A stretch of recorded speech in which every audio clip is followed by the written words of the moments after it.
Assalamualaikum warahmatullahi wabarakatuh.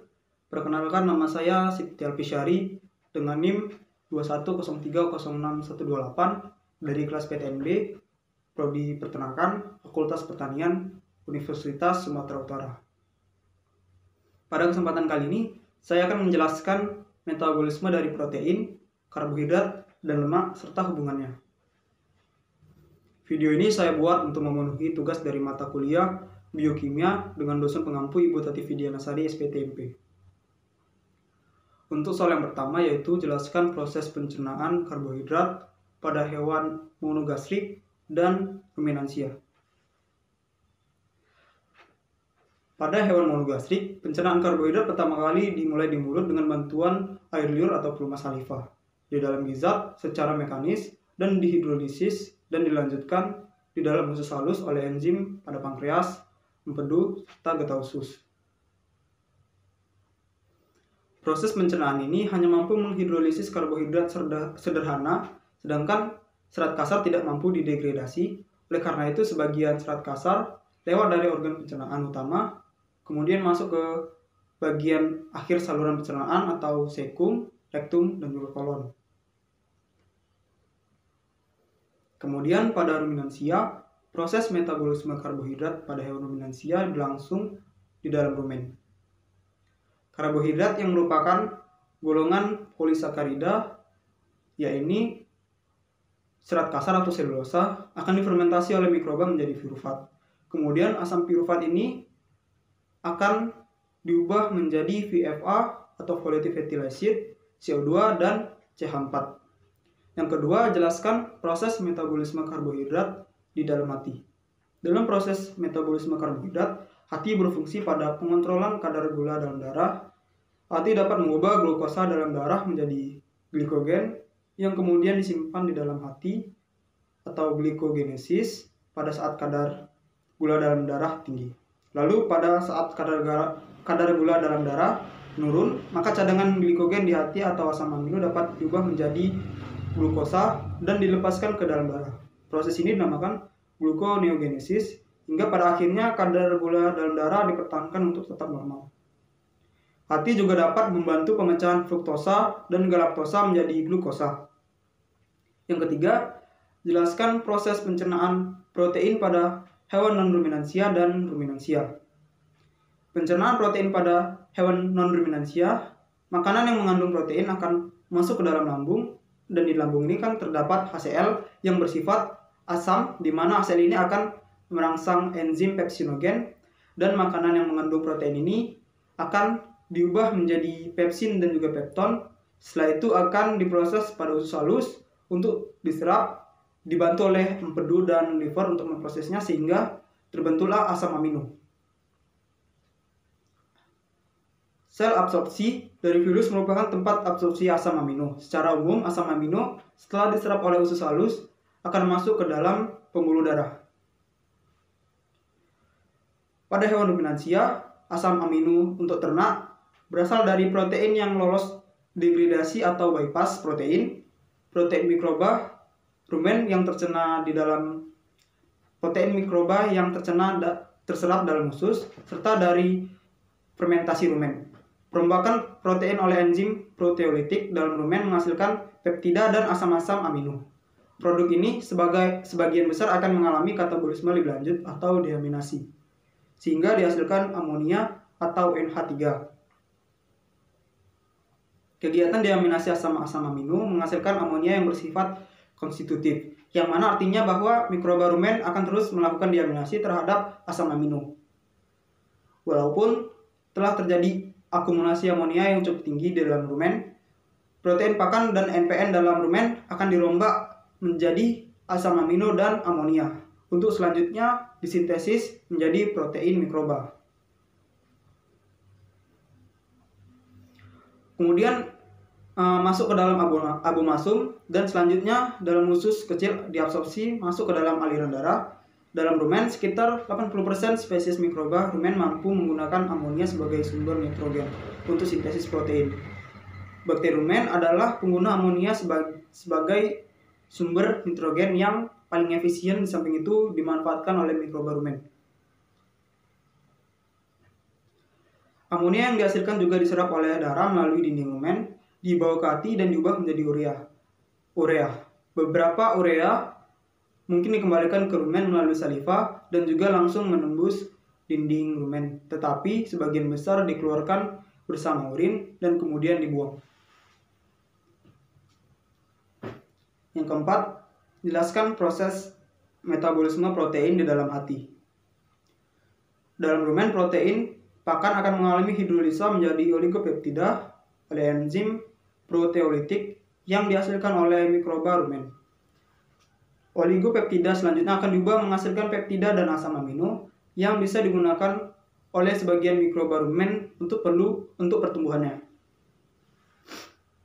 terutama oleh Bacteroides ruminicola, di mana bakteri ini mempunyai sistem transport untuk mengangkut asam amino ke dalam tubuhnya. Karena tidak semua peptida dan asam amino yang terbentuk dalam rumen digunakan oleh mikroba, di mana sebagian akan mengalir ke usus halus. Yang kelima, jelaskan proses pencernaan pada lemak non-ruminansia dan ruminansia. Pencernaan lemak pada hewan non-ruminansia atau monogastrik atau lambung tunggal, sebagian besar lemak dalam pakan adalah trigliserida, sedangkan selebihnya adalah fosfolipid dan juga kolesterol. Saat lemak masuk ke dalam duodenum, maka mukosa duodenum akan menghasilkan hormon enterogastrik yang menghambat sekresi getah pencernaan dan memperlambat proses pengadukan. Lemak yang diemulsikan oleh garam empedu dirombak oleh esterase yang memecah ikatan ester antara asam lemak dengan gliserol. Garam-garam empedu mengemulsikan butir-butir lemak menjadi butir yang lebih kecil, kemudian dipecah oleh enzim lipase pankreatik menjadi digliserida, monogliserida, asam-asam lemak bebas, dan juga gliserol. Penyerapan lemak dilakukan dengan mengombinasikan dengan garam empedu. Kemudian garam empedu dibebaskan dalam sel mukosa dan dipergunakan oleh asam lemak dan gliserol untuk bersenyawa dengan fosfat untuk membentuk fosfolipid. Kemudian fosfolipid distabilisasi dengan protein dan dilepaskan dalam sistem getah bening sebagai globul-globul kecil yang disebut kilomikron, yang kemudian dibawa ke dalam aliran darah. Pencernaan lemak pada ruminansia dimulai dari aktivitas mikroba di dalam rumen terhadap lemak pakan yang akan membebaskan asam-asam lemak tak jenuh untuk kemudian diubah menjadi asam lemak tak jenuh, tidak terserap oleh rumen, melainkan terus ke alat pencernaan bawah atau usus halus, di mana ia akan diserap dan menyatu dengan kilomikron. Kilomikron ini mengandung lemak dan protein serta mempunyai fungsi sebagai alat transport lemak dari usus halus menuju ke jaringan-jaringan tubuh. Di dalam usus halus, lemak dipecah menjadi asam lemak dan gliserol oleh enzim lipase. Kemudian gliserol meneruskan perjalanannya ke hati, sedangkan asam lemak tidak dapat langsung diserap karena zat ini tidak larut dalam air. Penyerapan zat ini dipermudah oleh getah empedu yang akan mengemulsikan asam lemak menjadi suatu bentuk yang larut dalam air, sehingga dapat diserap oleh sel mukosa usus halus. Lemak yang diserap masuk peredaran darah melalui vena porta ke hati melalui sistem limpatik dan ductus thoracicus. Sebagian dari lemak yang diserap, terutama yang masuk peredaran darah melalui sistem limpatik, dapat langsung disimpan dalam jaringan. Sebagian besar lemak yang diserap mengalami metabolisme dalam hati. Di sini tersedia suatu mekanisme yang mengangkut lemak dari hati menuju ke jaringan-jaringan. Kemudian soal yang keenam, jelaskan proses metabolisme lemak di dalam hati. Proses yang pertama adalah hidrolisis atau lipolisis. Pada proses ini, lemak akan diputuskan ikatan ester trigliserida, fosfolipid, dan glikolipid yang dilakukan oleh bakteri rumen. Pada proses ini, dihasilkan asam lemak, gliserol, dan galaktosa. Hasil tersebut siap dimetabolisme secara lanjut. Asam lemak tak jenuh akan dijumpai pada proses ini. Asam lemak tak jenuh atau linoleat dan linolenat akan dipisah dari asam lemak, gliserol, dan galaktosa. Setelah dipisahkan, asam lemak jenuh tersebut akan diubah menjadi volatile fatty acid atau VFA. Kemudian bakteri anaerobiolipolytikal untuk dihidrolisis trigliserida. Kemudian bakteri butyrofibrio-fibrisorben digunakan untuk menghidrolisis fosfolipid dan glikolipid. Beberapa faktor dapat mempengaruhi proses hidrolisis pada rumen, di antaranya level lemak dan juga pH. Proses kedua adalah hidrogenasi atau biohidrogenasi. Proses ini terjadi pada asam lemak tak jenuh hasil proses hidrolisis dalam rumen. Terjadi isomerisasi dari ikatan cis menjadi trans. Isomerisasi menyebabkan pengurangan asam lemak tak jenuh. Biohidrogenasi menyebabkan lemak esensial rusak, namun ternak tidak mengalami defisiensi. Lemak esensial dapat memenuhi kebutuhan lemak pada ruminansia, kebanyakan lipid pada ruminan, masuk ke duodenum sebagai asam lemak bebas dengan kandungan asam lemak jenuh yang tinggi. Lemak akan diserap oleh duodenum, asam lemak rantai pendek hasil hidrolisis akan diserap oleh dinding rumen.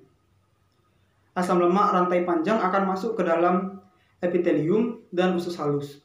Pada usus halus, lemak akan disintesis menjadi gliserida dan asam lemak oleh enzim lipase. Asam lemak C14 akan membentuk triasilgliserol dalam epitel usus. Triasilgliserol, fosfolipid, dan kolesterol membentuk kilomikron dan masuk ke peredaran darah untuk diedarkan ke seluruh tubuh. Soal yang ketujuh, jelaskan hubungan antara metabolisme karbohidrat, protein, dan lemak dalam tubuh dan keterkaitannya. Yang pertama, metabolisme karbohidrat dengan metabolisme lemak adalah hasil akhir pencernaan lemak akan memasuki jalur metabolisme karbohidrat. Dengan itu akan terjadi reaksi antara glukosa dan pirufat. Sementara itu, hasil akhir pencernaan lemak yang berupa asam lemak akan mengalami beta oksidasi menjadi unit-unit yang terdiri atas 2 karbon. Setiap 2 karbon akan mengikat satu molekul CoA, kemudian menjadi molekul asetil-CoA yang dapat masuk ke dalam jalur metabolisme karbohidrat. Asetil-CoA yang berasal dari beta oksidasi akan disintesis kembali menjadi komponen lemak. Karbohidrat pun jika berlebih akan diubah menjadi lemak yang disimpan di jaringan lemak di bawah kulit atau jaringan adiposa. Keterkaitan metabolisme karbohidrat dengan metabolisme protein akan mengalami 3 cara, yaitu pertama, asam amino akan diubah menjadi pirufat yang kemudian memasuki jalur metabolisme karbohidrat. Kedua, asam amino ketogenik diubah menjadi asetil-CoA yang dapat memasuki jalur metabolisme lemak. Ketiga, asam amino non-glukogenik dan non-ketogenik deaminasi dan langsung memasuki siklus Krebs. Melalui ketiga cara tersebut, akhirnya asam amino dapat menghasilkan energi dalam bentuk ATP. Karbon dioksida atau CO2 dan air atau H2O seperti halnya karbohidrat. Sekian dari saya. Apabila ada kekurangan, mohon maaf. Wabillahi taufiq wal hidayah. Assalamualaikum warahmatullahi wabarakatuh.